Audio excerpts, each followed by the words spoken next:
So our next presenter is Lucas Rothaar, who's a special agent with the FBI Chicago Field Office. Lucas has spent a lot of time investigating terrorism and violent extremism and how the cyber highway is used to facilitate that. You know, it's important to talk about cyber in a lot of different ways. And, you know, terrorist groups have used cyber for recruitment purposes and things of that nature. So we're really fortunate to have Lucas here to talk about some of the experiences that he's seen. He brings a perspective of law enforcement on cybersecurity issues and threats, and we're very pleased that he's here with us today. So please help me welcome Special Agent Lucas Rothaar. Thank you, Lucas. Yep. How's everybody doing? So you may be wondering why a terrorism guy is speaking at a cybersecurity conference. I have some of those same questions and concerns, so I'm not the guy to talk about a firewall. What I am here, my background's in terrorism. It's all I've ever worked in the FBI. Going back to when I first started in the FBI, the cybersecurity element of the FBI was limited to a cyber department, a cyber squad. Fast forward to today, it touches every single investigation in the FBI. It touches every single branch of the FBI. It touches counterterrorism. It touches counterintelligence. It touches our gangs, our drug investigations, our bank robberies, our crimes against children, and then our specialized cyber. So there's no longer a unique silo that the FBI puts cyber in. It's part of every single investigation. The difference in these are, of course, the motivations, right? So Dave did a great job outlining the financial impacts of it. What happens if it's an ideological motivation? What happens if it's a hacker who maybe doesn't want to steal $50 million? What if he wants to further the cause of an extremist ideology that he agrees with, such as ISIS?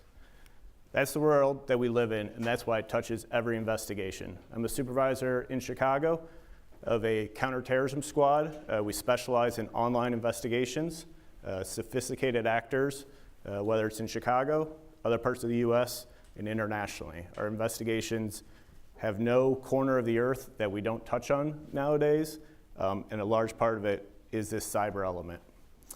I'm going to walk through a couple different things. I'm going to highlight the threat that we face within the FBI and other countries of the world through a couple case examples.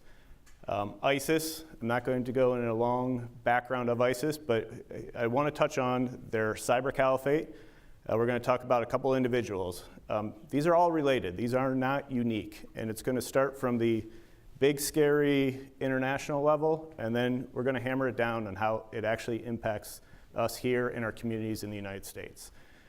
So as far as the ISIS cyber caliphate, a couple names I want you to remember throughout. Junaid Hussain, key actor. Ardit Ferizi, we'll go into detail on his case and prosecution, and then Nelash touching at the end. We have lots of challenges going forward. That could be a week seminar on what we face, so I'll touch on those briefly at the end. So the ISIS cyber caliphate. So ISIS subdivides itself into different specialty areas. ISIS, based in Raqqa, Syria, their headquarters, up until recently when they've been largely driven out. So we had a bunch of independent actors, 4 different big groups. So you can see the 4 actors: the Ghost Caliphate section, the Sons Caliphate Army, Cyber Caliphate Army, the Klitschnikov E-Security team. These are just all labels for the groups. They're all interconnected. This was seen in April 2016, where these splinter groups, maybe an independent actor in Raqqa, Syria, another independent actor in Istanbul, Turkey, they combined, the UCC, the United Cyber Caliphate. Their names change. As we've seen, many of the actors stay the same. So I want you to also be familiar with the Islamic State Hacking Division, the ISHD. These individuals, they're not lone actors. We've seen that they're affiliated with ISIS leadership all the way to the top. At least some of the members resolved, like I said, to Raqqa, Syria. It's where at one point Abu Bakr al-Baghdadi, the leader of ISIS, was based. And these actors, what's different about ISIS? Why are they so effective on their global message? A big part of it's messaging. Their videos are fancy, they're viral videos. I'm sure we all remember too well the beheading videos that came out several years ago. Messaging of terrorists has been around for a long time. ISIS perfected it. Al-Qaeda would produce the videos, you may remember, of Osama bin Laden speaking in front of a sheet so his location can't be disclosed. That progressed though, and now we're at a fancy, sophisticated messaging campaign. So what comes along with effective advertising in today's world? Social media, targeting the youth, and recruitment. ISIS has mastered that. So the ISIS Cyber Caliphate, like I said, it's advertising. That's all it is. It's advertising for a criminal terrorism group. Very catchy graphics to radicalize, to recruit people who would be susceptible to their messaging. You can see on the top left of your screen the intrusion, the hacking of the Department of State. Why put that label out there? Again, advertising. It's a messaging campaign. That's what this is. So going through some of the UCC, the United Cyber Caliphate actions, a couple key things, because it goes beyond messaging. It's a mix of messaging with actually operations. So you can see in March 2015, there's a release of approximately 100 military names that were put out to the public via Twitter with a specific instruction to kill these individuals. Happens again, August 2015. This time, over 1,300 names of military personnel and additional government personnel. You can read through the rest of these highlights. I want you to keep these two in mind because these are going to continue on throughout the presentation. March 2015 release, August 2015 release, and about 1,450 names total. They hacked government websites. April 2016, you can see, again in June 2016, there's a release of over 8,000 names of, again, potential targets. 9 other lists come out throughout 2016. Presents a problem for law enforcement. These are victims. So within the FBI, we have an obligation to the public. If somebody's a potential victim, we have to do a victim notification. It's been a large part of a lot of these notifications going out. Number one question, why me? I have no good answer for that. There is no good answer. Am I an actual target? Am I not an actual target? Well, your name's released by ISIS. Target of opportunity, which I think Dave highlighted that some of these opportunities are easy opportunities that were grabbed, and that's what came out from it. April 2017, another 8,700 people list as a possible kill list, along with the other nefarious activities of defacing US government websites, releasing sensitive information of the director of the DNI, the director of national intelligence, the CIA director. So I went back to that messaging.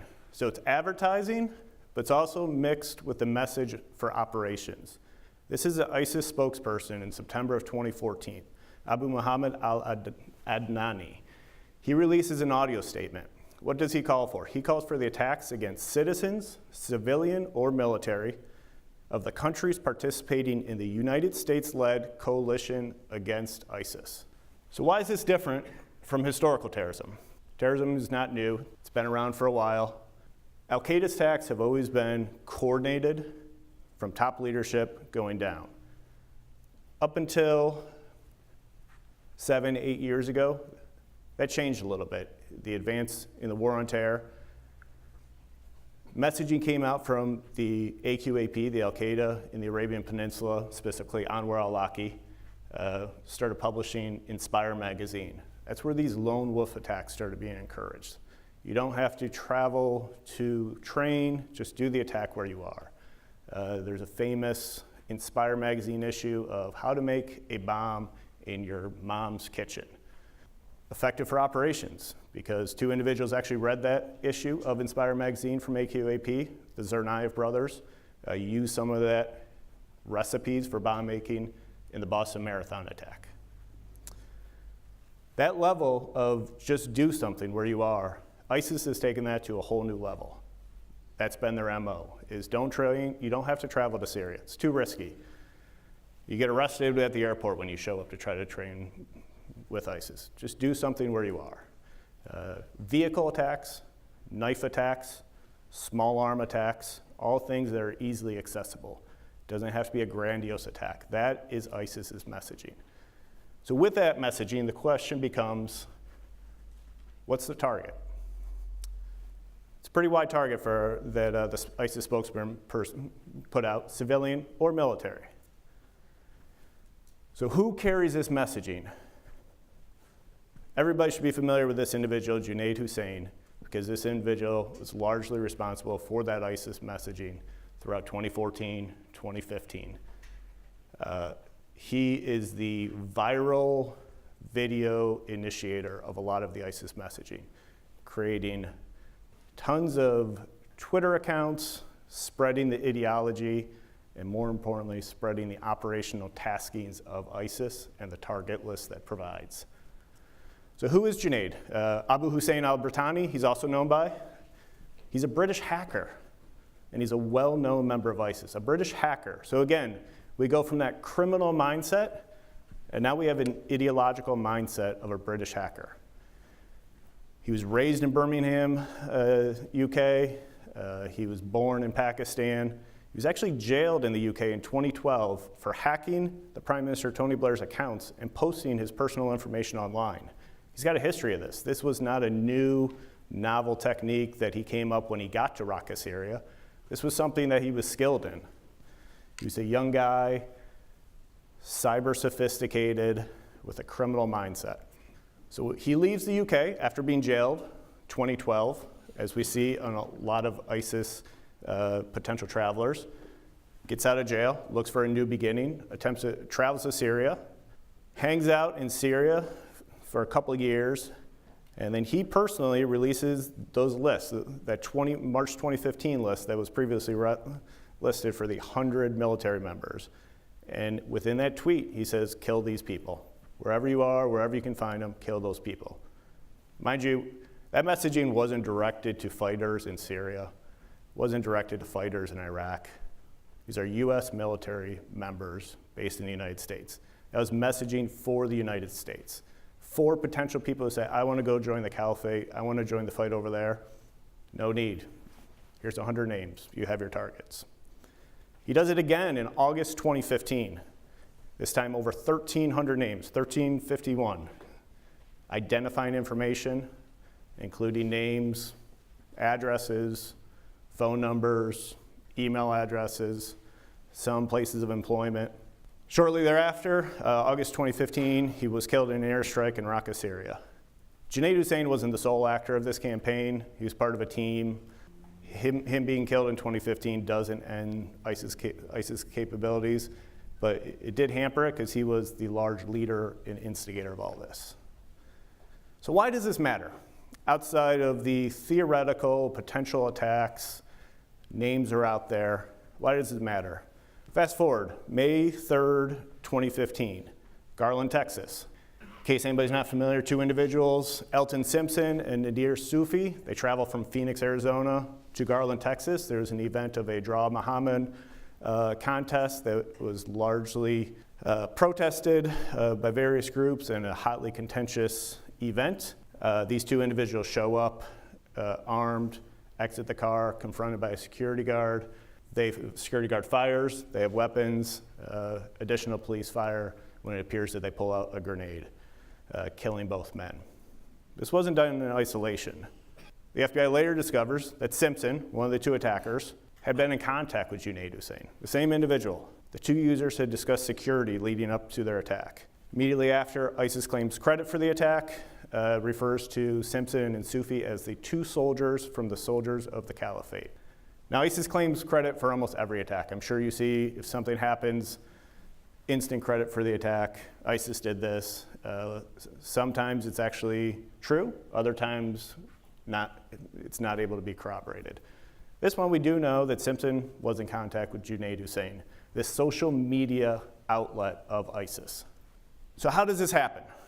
How do we get to this position where a guy sitting in Raqqa, Syria, with limited infrastructure,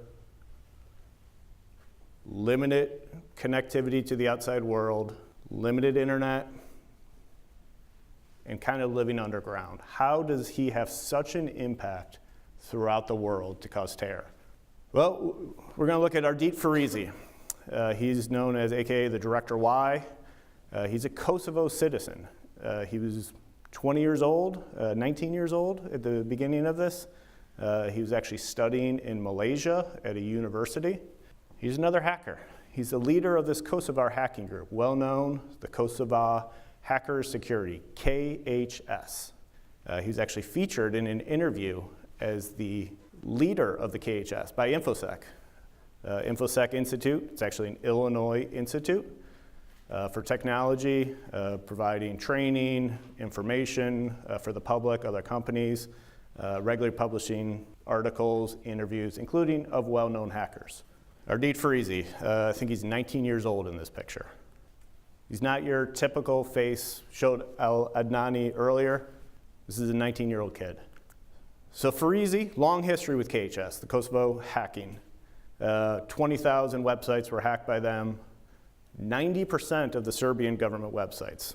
Interpol, IBM, other Fortune 500 companies, Israeli credit card numbers, compromising Microsoft Hotmail servers in 2011. So a little bit more of a sophisticated actor, a group. And here comes this ideological bent. So they're hacking, some to annoy, some, like Dave mentioned, for an ideological point, a disagreement with a company. The company did something they don't want. Other times for financial gain. For us in the counterterrorism branch of the FBI, we worry about the ideological bent when somebody's communicating with Junaid Hussain, the social messenger of ISIS. They start communicating via Twitter. Ferizi and one of Junaid Hussain's multiple Twitter accounts, Muslim Sniper D. You can see some of their messaging, confirming, am I actually talking with Brittani, Abu Brittani, his nom de guerre, Junaid Hussain's. Yes, brother, I'm Muslim al-Brittani. He is my friend, and he told me a lot about you. And again, Muslim Sniper D, going through the investigative process, traditional criminal subpoenas. The ISP, his Twitter account resolves to an ISP in Raqqa, Syria. So those releases, that March 2015 release, and then again in August 2015, I asked the question, how does that happen? Well, here we go. We have from the Kosovo hacking, actually sends screenshots in April 2015 to Hussain. Limited number, but you can see it's credit card information. Remember he hacked those 7,000 Israeli credit card accounts? Well, 27 Americans, 22 French citizens, including names, addresses, zip codes, birth dates, credit cards, the type. Also, that's not on here, they're actually username on the online account and the passwords, all provided to Junaid Hussain. The countries that were chosen, the United States, the UK, France. If you remember Al Adnani's messaging, the US coalition-led fight against ISIS. Well, there you go. It is the United States, the UK, and the French. So that's just a taste for Ferizi. It's providing Junaid a taste. So Ferizi does what he does best. It's what he does, the only thing he does in life. He goes on and commits cyber crimes, hacking. June 13th, 2015, he hacks a victim server of a hosting company, and that server had one client on that server, and it was a US online retailer. We'll call them the victim company. You can see the timeline, June 13th, 2015. The victim company notified us, the FBI, August 2015. So quicker than Dave's mention of the 229 days average, somebody's walking around inside the house before it's observed. Here we have 2 months before the FBI was notified of this hacker. The company knew a little bit before that. I think it was about 30 days that before their systems were hacked, before they began engaging, 2 months before they contacted us. So what was Ferizi after? Well, he got into the company and he actually created a user account, KHS. Again, June 13, 2015, he actually creates a user account within the company server, KHS, Kosovo Hacking, Kosovo Hacker Security. So what's he take? Names, addresses, cities, states, phone numbers, and emails of all the company's clients in a major United States online retailer. So the hosting company, I mentioned he got in there June 13th. They identify the file being run by Ferizi, the wroot.exe, the malware that was inserted on that. Took them about a month. What do they do when the malware comes? They delete it. They take it off. That didn't make Mr. Ferizi very happy. What's he do? He starts responding, threatening messaging. He actually signs the messaging, Albanian hacker / KHS crew. Some of the communications he veils for a financial gain. He sends his Bitcoin string to receive money. Company didn't exactly understand. He resends, he says, send me money. Never actually asked for a specific amount though, which is curious that if the goal is financial gain, you'd think you'd actually list what your ransom is at some point. He never does that. Here's his messaging. Pretty brazen. Third time you're deleting my files. Third time, quit doing it. If you do it again, I'm going to publish every client on your server. It's interesting that that's the first thing he goes to. He doesn't go to, I'm going to shut down your system. He goes to, I'm going to publish all the information. This is an online retailer. That's his first threat. I don't want to do this, but you're trying to lose my access. Don't make the same mistake again because bad things will happen. I didn't touch anything on your website. I didn't deface it. I didn't throw up KHS hacked it. Didn't do a denial of service attack to shut down their online retailer. Wasn't asking for a specific ransom. Just leave me alone. Let me do what I want to do. Want to contact me? Here's my email address, khscrew@live.com. Greetings, at least he's polite, from an Albanian hacker. So, FBI is notified mid-August 2015 of the hack by the company. They say, we tried deleting the files, that didn't work. This should be a law enforcement investigation.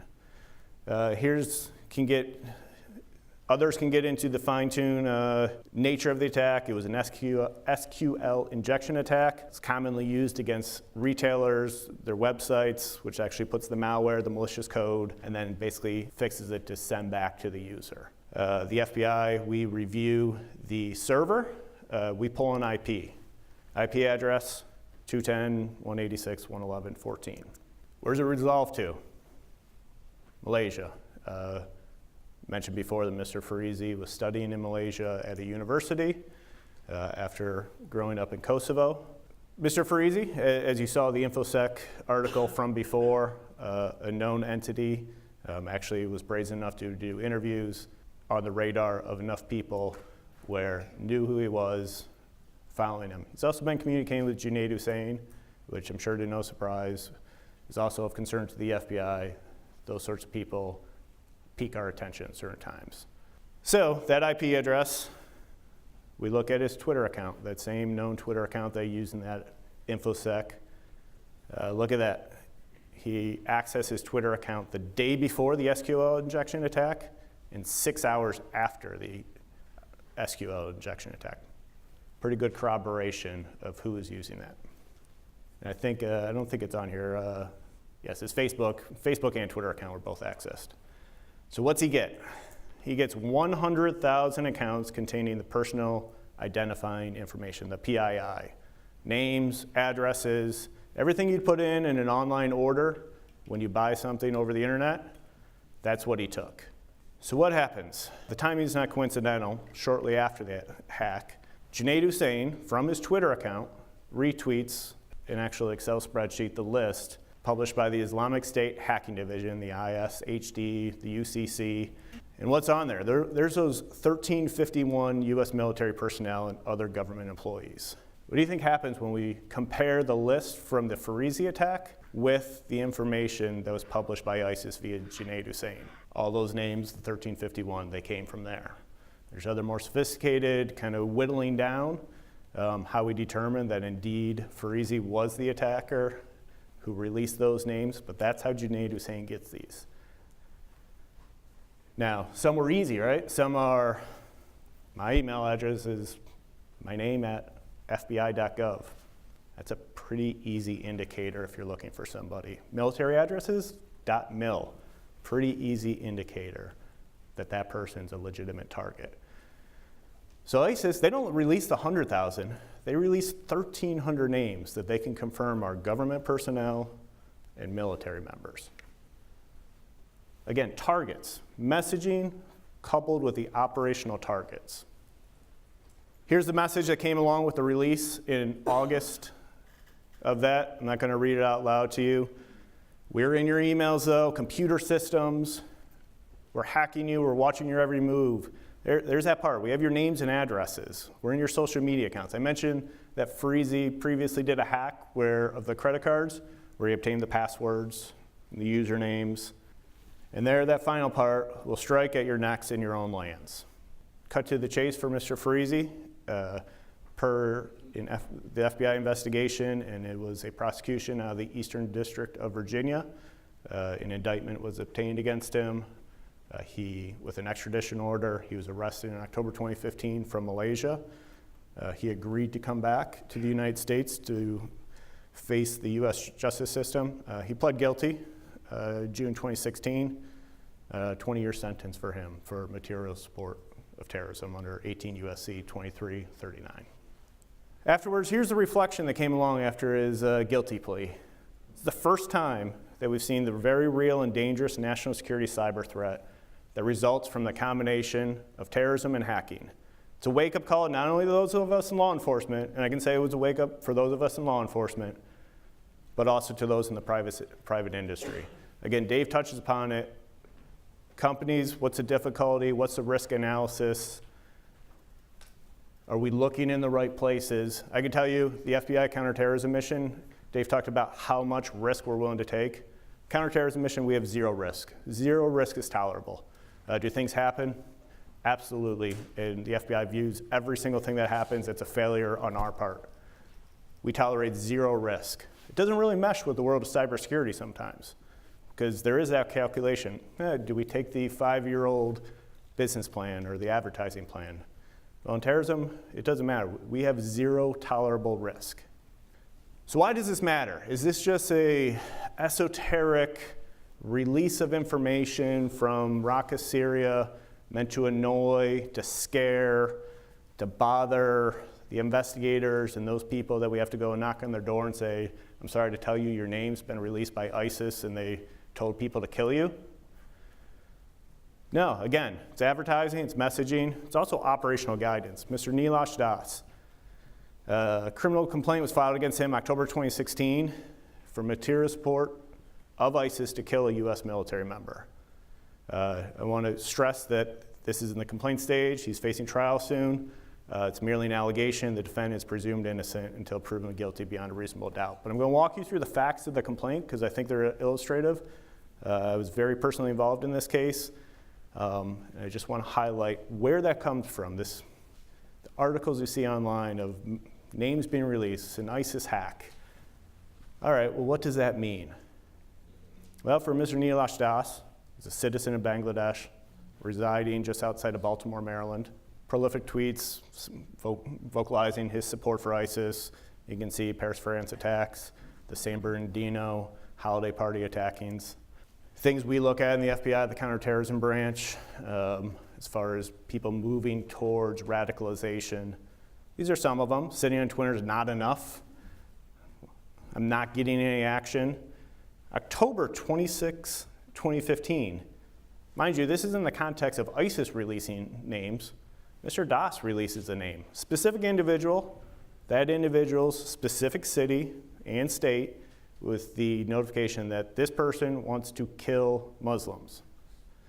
This specific individual that he named, Mr. Das was well aware that that person just signed up to join the military.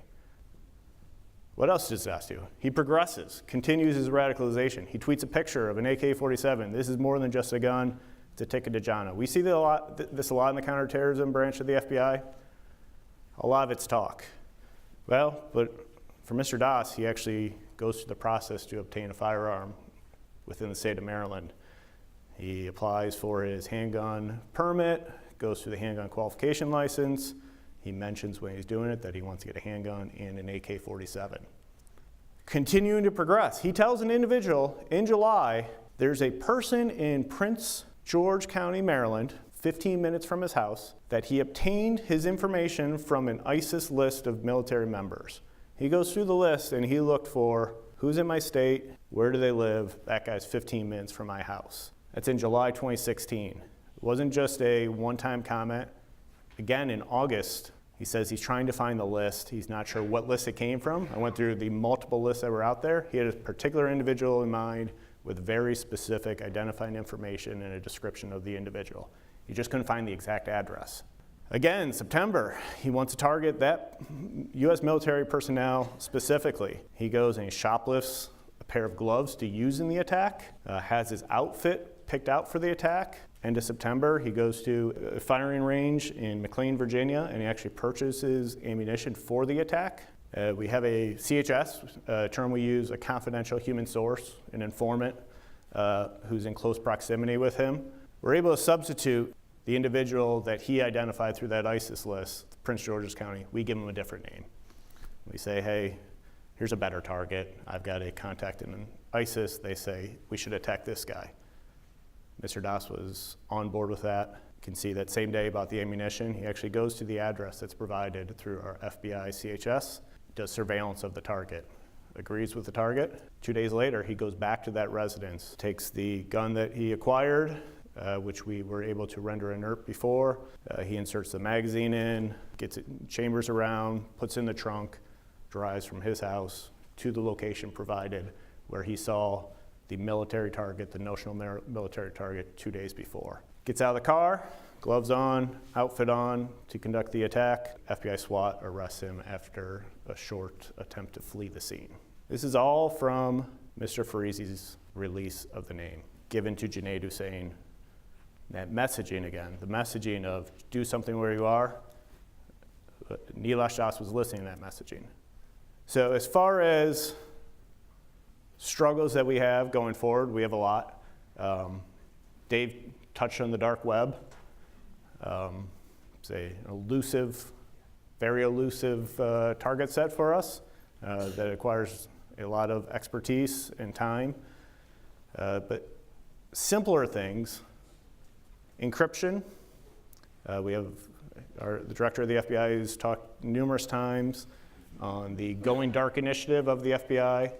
Encryption, it's a positive thing, protects our personal security, protects everything that I want to hold dear. I don't want somebody viewing my vacation pictures that are out there. I don't want them viewing my messaging. But on the flip side, the criminals also use encryption, and it creates obstacles for us within the FBI. And then the growing trend is, like I mentioned before, when I first joined the FBI, the cybersecurity element of the counterterrorism mission, it was minimal. It was a small subset. It's everybody. It's every case. It's every investigation. And why? Everybody in this room, I'm sure, is much more sophisticated in their cyber realm than they were 2 years ago, 5 years ago, 10 years ago. Imagine Al-Qaeda 20 years ago operating in an environment now like ISIS is operating in.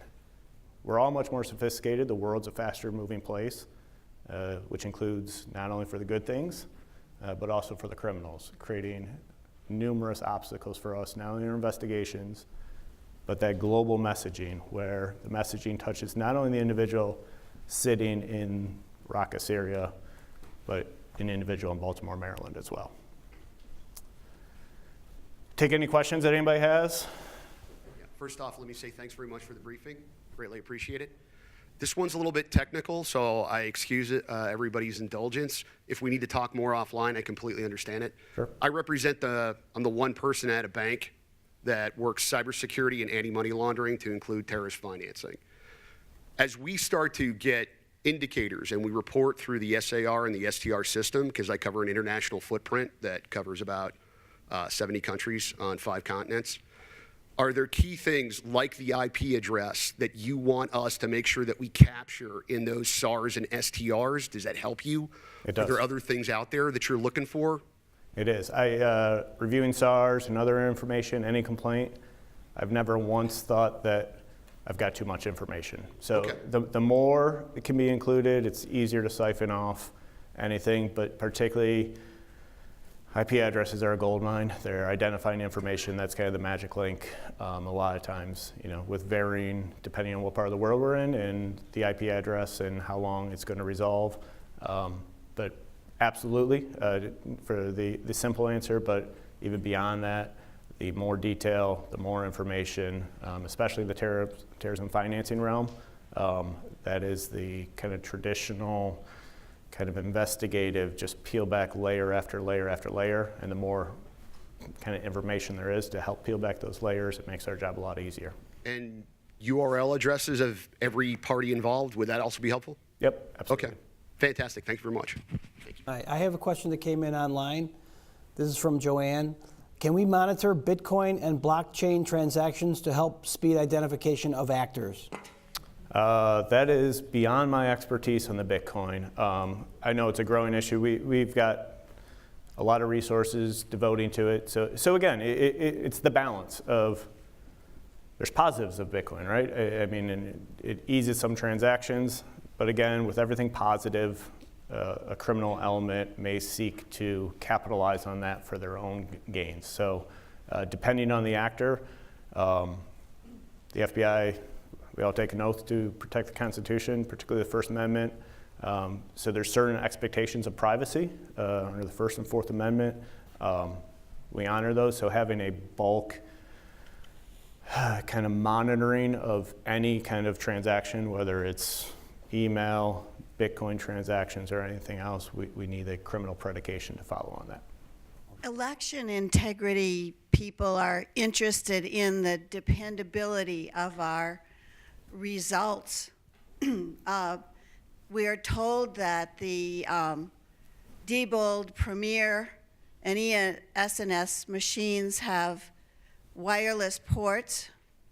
I'm not a technical person, but I'm, along with others, very concerned about the tampering with possible vote flipping that can be done through hacking, and also possibly with the combination of tabulation.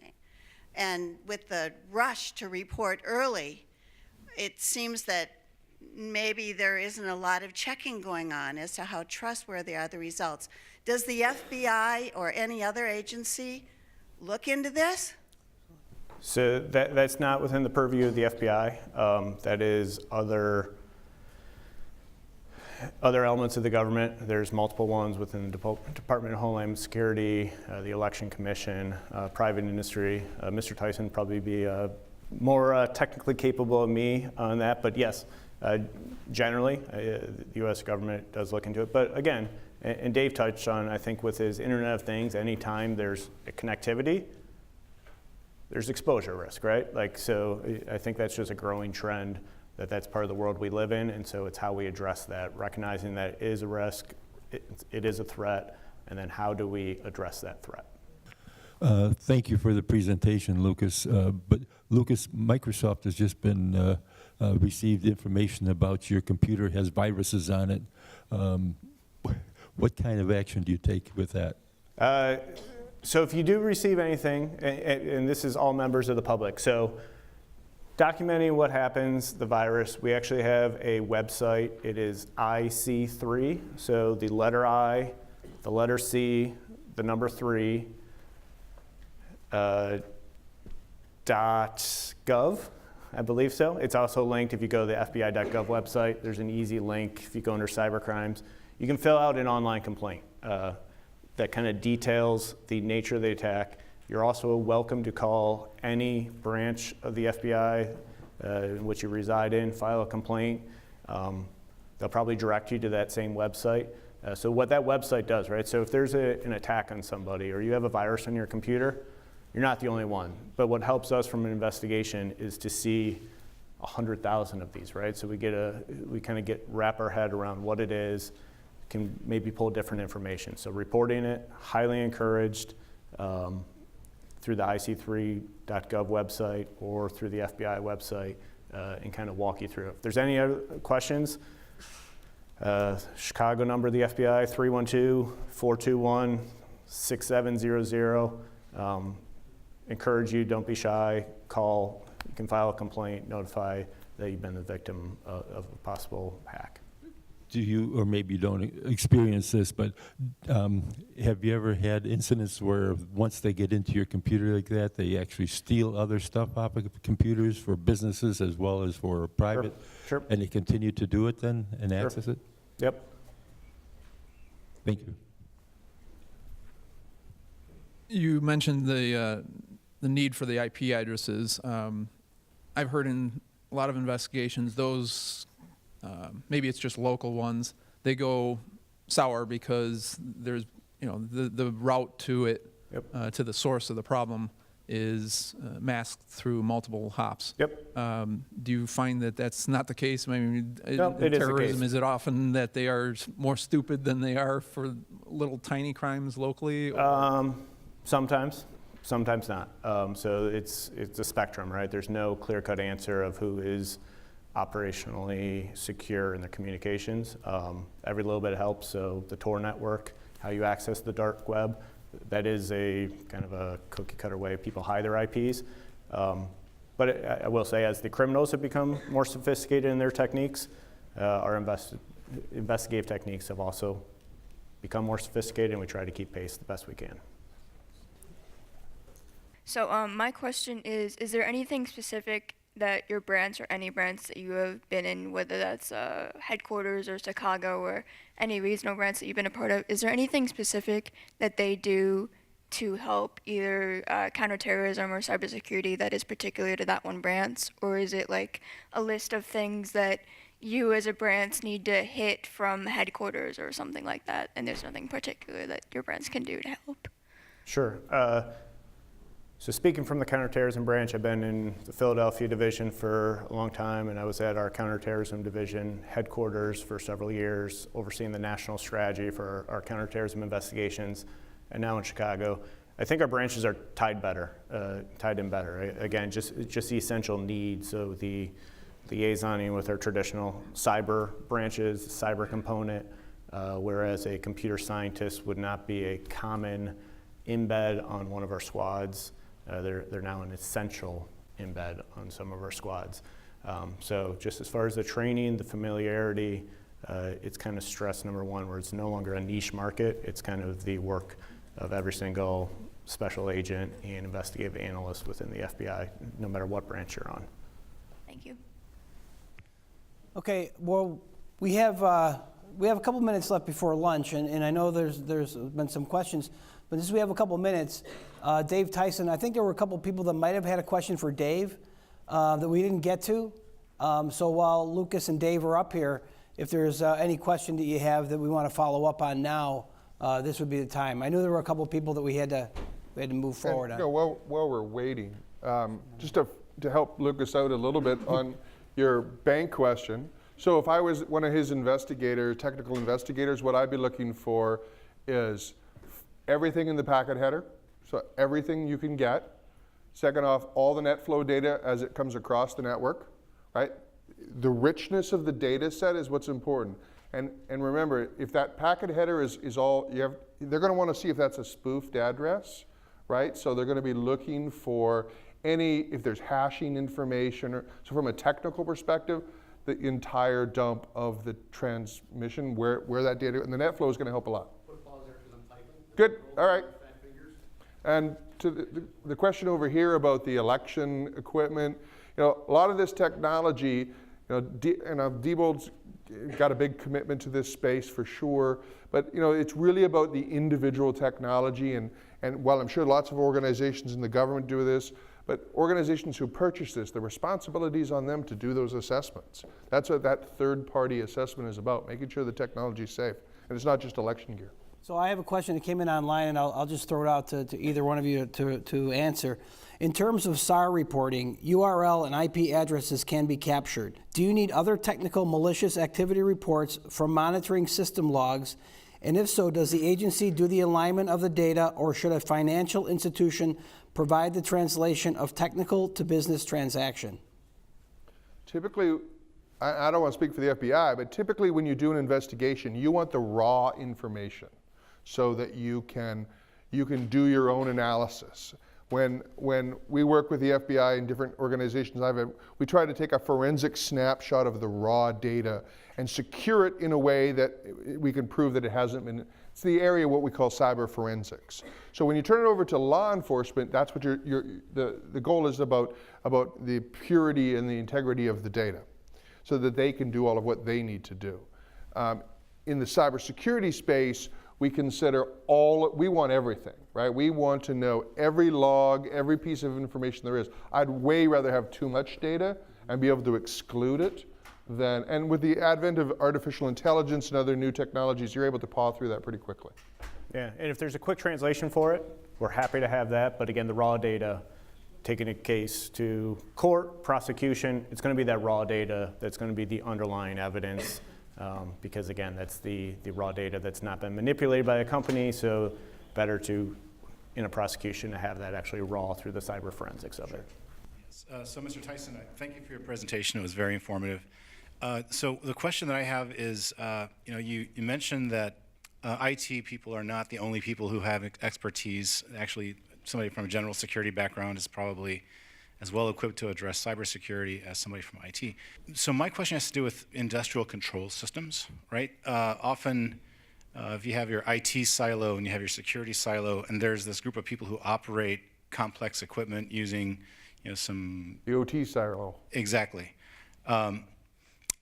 Are there resources for, number one, knowing what the threat landscape is for those sorts of systems, and are there people with a particular background in that might not fall into either the IT silo or the security silo? There are individuals, and there are actually companies out there that specialize in this space. I actually have one guy in my team who's an expert in this space. At my last job at SCJ, I hired somebody and sort of developed. I took an OT specialist, somebody who understands PLCs and all those different technologies, the SCADA world, and take that and make them really paranoid, make them read all the hacker news and then give them a sense of how the threat actors work. But sometimes you have to grow those resources. But yeah, there are people who do this for a living. We actually have an engagement we're doing right now to assess all the security of building control systems. One of the areas of attack these days is buildings. Everything from the elevator systems to the gas control systems and other electrical grid, these types of things are big attack targets for sure. And yet they are a unique security problem because they're not like just a computer. Just to give you a sense, Windows 95, the operating system went end of life, which means it's no longer supported by Microsoft many years ago. But the Windows 95 embedded software that's in many of those types of PLCs and technology is in many, I have to check the latest, but I think it's still out there, it's still operating and unsupported. But some organizations actually pay to keep it supported because you can't just change it out. It's not like changing a computer. So it's a big security problem. Well, thank you for the such an interesting conversation. And I was wondering which fields of study would be related to your areas. I have a son that's in college. He just started. He really is not sure what he wants, but he's very interested in the computer system area and also in law enforcement. So what kind of things do you think would be close to what you guys are doing currently that he could look into it? You can go to the bureau, get 10 years experience, and then I'll hire him. Anything with cybersecurity related, computer programming, I know law enforcement, that's the number one priority for hiring for us right now. It's just as I said, it touches every investigation, so there's a variety of it. Dave can probably speak better to the specific areas of study, but as far as law enforcement, it's a fantastic background, and some of our best new investigators coming out of Quantico have extensive computer programming, cybersecurity backgrounds, which help us immensely hit the ground running on a lot of these investigations. Yeah, I mean, a basic technology background, an open mind and willingness, and just a thirst for knowledge, because this area is so big, to understand it all is just really hard. So, but if you look at the way the world's going, the artificial intelligence and online, mobile, and all these other things, there's a huge opportunity. Just get into it and start spending the time. You'll never be out of work. Let's hear it for Special Agent Lucas Rothaar in his presentation.